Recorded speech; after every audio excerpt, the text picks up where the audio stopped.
দিন কায়েমের উঁচু নিশানে রয়েছে যাদের নাম লেখা।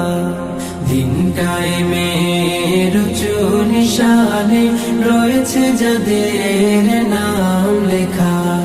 ধন্য হলো যারা নবী পরশে, ধন্য হলো যারা নবী পরশে, সে হলো সাহাবা।